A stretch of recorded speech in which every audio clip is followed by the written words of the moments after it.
अस्सलामुअलैकुम अमलियात मोहब्बत चैनल की तासो हर कले दे मा तासो द पारा यो बल तावीज़ रावड़लो दासे तावीज़ में रावड़लो چې دکی د مور د نوم ضرورت نشته ده د هغه هلک یا جنۍ چې چا سره تاسو مینا کول غواړئ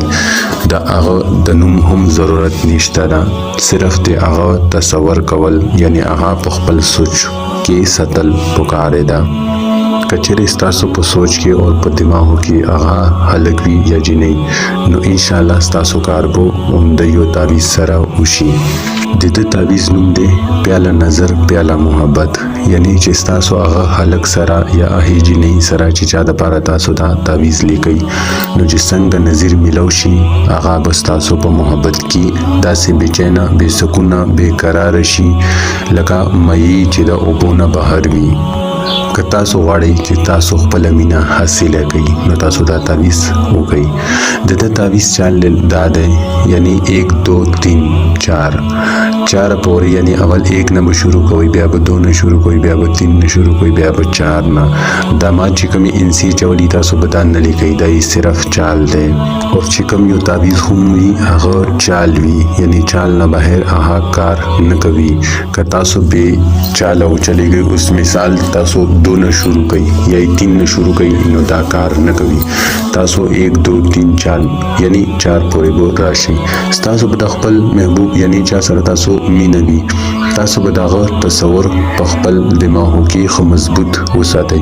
او خپل یقین چې کوم دی دا به هم قائم او دائم ساتئ چې دا تعویذ تاسو لیکئ او تاسو بو کار وشي ذات تر خلق داسې وي چې هغه تعویذات او عملیات کړی وي او هغه مایوس شوی وي نو مایوسی ګناه ده مایوسی به اسکله هم نه کوي زما په چینل کې به تاسو ته ان شاء الله تاسو د هرې مسلې حل هم ملاويږي او تاسو چې کوم په متعلق سره تعویذ خواړی نو ما تعویذ په هم ملاويږي او کچری تاسو هغه تعویذ وکړلو او پیدا مو دې او چتا کړلا نو تاسو مقصد بو ان شاء الله پورا شي تاسو بو علماء او کلمې دې نشي نو او 10 په کوي صفا جوړا پوا چوي او سالور وړو سورتونه آیت الکرسی دا په جان بني چوف کوي او تور پن سره بو د چکم ما اودی کلر کې لیکلې دې تاسو بدغه صرف لیکي دا چکم ما چال لیکلې 1 2 3 تاسو بدا نه لیکي بیا چې کله دا تیار شي بیا تاسو دته اور ورته کوي بیا چې کوم دنا ایرا اوزی نو هغه تاسو ځان سره سنباله کیدی یعنی چې کله تاسو دا اوس وزوي هغه به تاسو یا په شفر کې یا په کاغذ کې یا په سکه بیواچوي بیا چې کله تاسو چا سره مینه لرئ یعنی څوک په خپل محبت کې دیوانه کول غواړي یا هغه په خوب او په خیال او په سوچونو او په زړه قبضه کول غواړي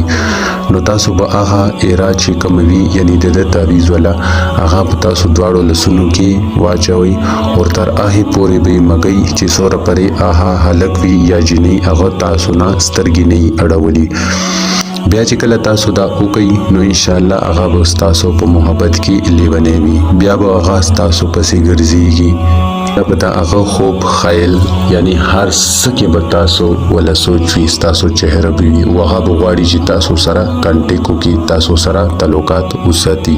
نو کچېرې غواړي چې تاسو ته د تعویذ اجازه ملو شي اجازه نه بهر یو تعویذ هم کار نه کوي کچېرې تاسو غواړي چې د تعویذ تاسو ته اجازه ډیر کما نو تاسو زما چینل سبسکرایب کړئ او په کمنټ کې ماشاءالله ولیکئ نو زما د اړ خبر تاسو ته روحاني اجازه ملو شي بیا چې کله تاسو دا تعویذ ولیکئ نو ان شاء الله دا به 100 کې 100% کار کوي او تاسو مسله به په حل شي او زما په چینل کې به تاسو ته د تاسو د هرې مسلې حل ملاويږي ویډیو کې به بیا تاسو سره ملاويږم په لوی الله مسپارم الله حافظ